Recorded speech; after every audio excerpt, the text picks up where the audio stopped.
Shalom saudara terkasih, salam jumpa bersama saya Roma Amo MSC dalam RSM pada hari Kamis biasa yang ke-12, pekan yang ke-12. Hari ini gereja pada tanggal 29 Juni, gereja merayakan Hari Raya Santo Petrus dan Santo Paulus Rasul. Dua rasul besar yang dirayakan di dalam gereja tentunya membawa pengaruh yang sangat besar juga bagi gereja.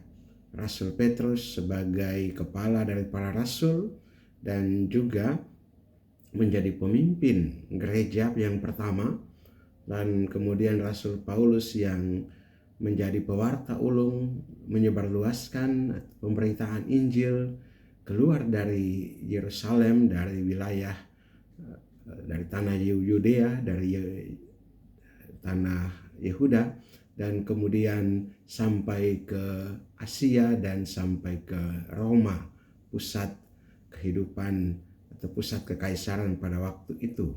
Dua rasul besar ini mendapat tempat istimewa di dalam gereja karena karya-karya mereka yang begitu hebat. Tapi hari ini kita melihat ada hal penting yang perlu kita angkat dalam Injil hari ini, yaitu pengakuan Petrus. Pengakuan Petrus dalam Injil Matius pasal 16 ayat 13 sampai 19. Pengakuan Petrus yang sangat indah, tapi juga pengakuan yang mengungkapkan imannya. Dan juga iman tentunya teman-temannya, murid-murid yang lain. Ketika Yesus bertanya kepada murid-muridnya di daerah Kaisarea Filipi, dia bertanya, kata orang, siapakah anak manusia itu? Siapakah anak manusia itu? Dan mereka menjawab, ada yang mengatakan bahwa Yohanes Pembaptis, ada juga yang mengatakan Elia, dan ada pula yang mengatakan Yeremia atau salah seorang dari para nabi. Lalu kata Yesus kepada mereka, tetapi apa katamu? Siapakah aku ini? Apa katamu? Siapakah aku ini? Dan Petrus menyampaikan jawaban yang tegas, engkau adalah Mesias, anak Allah yang hidup.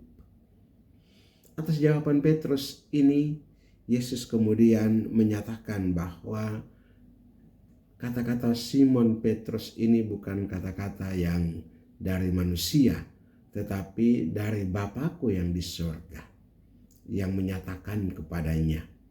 Dan sebagai konsekuensi dari perkataan atau pengakuan iman Petrus ini, Yesus kemudian menyatakan kepada Petrus, engkau adalah Petrus, dan di atas batu karang ini aku akan mendirikan jemaatku, dan alam maut tidak akan menggoyahkannya. Apa yang kau ikat, kau akan kuberikan kunci kerajaan surga. Apa yang kau ikat di dunia akan terikat di surga. Apa yang kau lepaskan di dunia akan terlepas di surga. Saudara, betapa besar peranan Petrus dan terutama dalam pengakuan imannya. Engkau adalah Mesias, anak Allah yang hidup. Dan atas pengakuan ini, Yesus sungguh-sungguh memberikan kunci kerajaan surga. Luar biasa, satu hal yang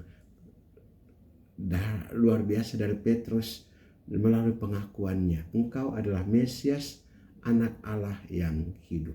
Di sini juga kita bisa belajar untuk pengakuan iman kita, untuk percaya.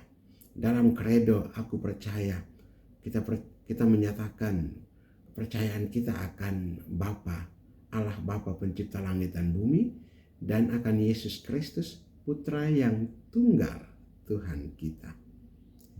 Pengakuan sebagai putra Allah ini penting untuk kita sekalian, karena di sini jugalah dasar iman kita. Semoga dalam pengakuan iman kita ini juga semakin menghantar kita untuk dekat dan bahkan semakin membawa berkat bagi kita sekalian. Kalau Petrus mendapatkan kunci kerajaan surga, kita barangkali juga hal yang utama bagi kita sekalian adalah keselamatan untuk masuk ke dalam kerajaan sorga itu. Marilah kita berdoa. Allah Bapa kekal dan kuasa, kami mengucap syukur dan berterima kasih kepadamu atas firman-Mu pagi ini yang memberikan peneguhan bagi kami melalui pengakuan Petrus atas putra-Mu sebagai Mesias, anak Allah yang hidup. Kami mohon semoga pengakuan iman Petrus ini juga menjadi pengakuan kami yang kami hayati dan mengantar kami juga untuk semakin dekat dengan Dikau. Kuatkanlah kami di tengah-tengah kehidupan dan pesiarahan kami ini, terutama kami ataupun anggota keluarga kami yang sedang dalam kesulitan atau pergumulan hidup. Tuhan, Engkau topang mereka dengan rahmat dan Roh Kudus-Mu. Bagi saudara-saudara kami yang sedang sakit, Engkau jamah mereka agar mereka juga memperoleh kesembuhan. Dan bagi saudara-saudara kami yang sedang dalam kesulitan ekonomi, semoga Tuhan Engkau membuka pintu-pintu rezeki bagi mereka dalam kehidupan mereka. Semoga apa yang menjadi perjuangan dan pesiarahan kami yang juga menyatakan pengakuan iman kami sungguh-sungguh meneguhkan kami dalam perjalanan hidup ini dan meneguhkan kami untuk sampai ke dalam kerajaan-Mu, berjumpa dengan Petrus pemegang kunci kerajaan surga, dan mengantar kami masuk dan bersatu dengan Dikau dalam persekutuan dengan Roh Kudus, dengan Yesus Kristus Putra-Mu dan Roh Kudus Allah sepanjang segala masa. Amin. Berkat Allah yang Maha Kuasa turun dan tinggal atas saudara sekalian, Bapa dan Putra dan Roh Kudus. Amin. Saudara terkasih, apabila Anda berkenan dengan renungan ini dan belum subscribe channel ini, silakan Anda subscribe dan klik tanda lonceng untuk mendapatkan update renungan ini setiap hari. Dan bagi saudara-saudara yang hendak membagikan renungan ini kepada saudara-saudara kita yang lain, silakan dibagikan agar menjadi berkat bagi mereka. Dan saudara-saudara yang hendak memberikan apresiasi, komentar, ataupun memasukkan wujud-wujud doanya, silakan menuliskan pada kolom komentar channel ini. Saya bantu dalam doa-doa saya. Shalom, Tuhan memberkati.